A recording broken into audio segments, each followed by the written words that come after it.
Shay, okay naman ba ugali ko sa inyo? Okay lang po ba ugali ko? Siyempre kuya, di ba kung kahit naman ako, kahit kayo naman, ano sasabihin niyo? Oo naman. Oo, okay lang. O, di yung problema yun kuya, hindi ko na papansinin ng gaano. Hindi na lang din ako magsalita. Ganun. Ayun, pag hindi niyo gusto, sabihin niyo lang. Hindi, yun lang. Pag hindi niyo gusto, sabihin niyo lang para nababago ko.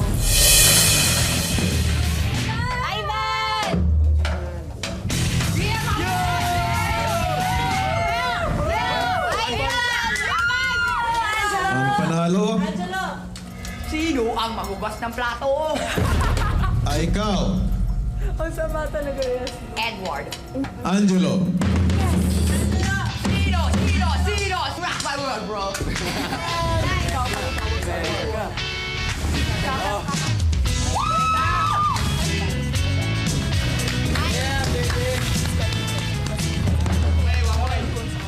Para sa unang Teen Tramural Games with a score of 10 points ay kayo Villa Housemates.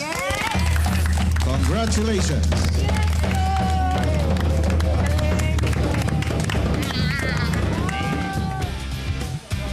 Ang apartment teens nakalimutan na ang pagkatalo pero di naman nawala sa usapan nila ang mga napansin nila kay Trisha. Hindi, habang kumakanta nga siya, parang yung mga girls sa kanya. Dude, every time she says something... Ganun yung mga yung pagka naka-corny yan, tapos you rock my world, ganun may ibig sabihin, ang corny ng kasama ko. You rock my world. Pagka ginagawa na kayo, rock my world, Pero ang corny nothing's mo. changed. Dude, that's still Trisha. Ganun yun, kaya kami nairita, doon mo nakakairita. Gumagana.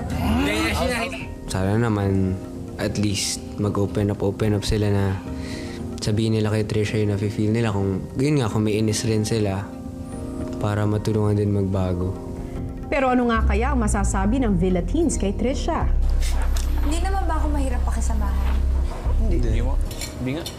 Gusto nga namin, di ba? Actually, dati una parang ganun.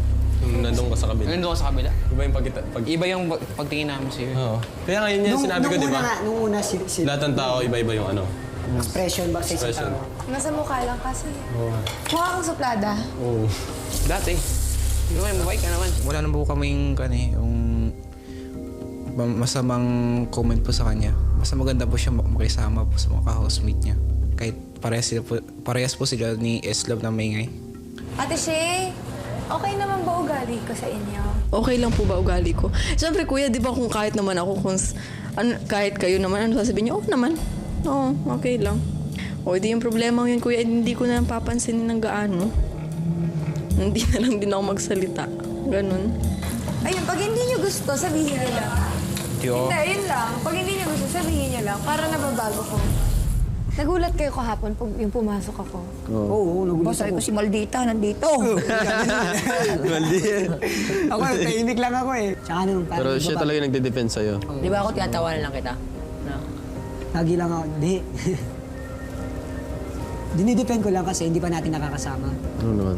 Di ba pag narinig ko, natawag ko crush kita, parang ganun. Kasi aminin ko crush kita. Nung una pa lang. Sure! Hindi, totoo. Dumada moves! Hindi naman ako bibiro. Ever din niya po ako magustuhan. Ayos lang po. Inatista sabi ko lang po na crush ko po siya. Huwag ka may lang sa akin, ha? Hindi. Baka may lang ka sa akin. Oo eh. Ano ba? Sanay na ako. Pare, chance. Hindi. Ito tatanda mo. Huwag ka mag-feeling ha. Isa lang. Feeling. Hindi naman. Joke lang. Hindi, joke. Binibiro ka yun.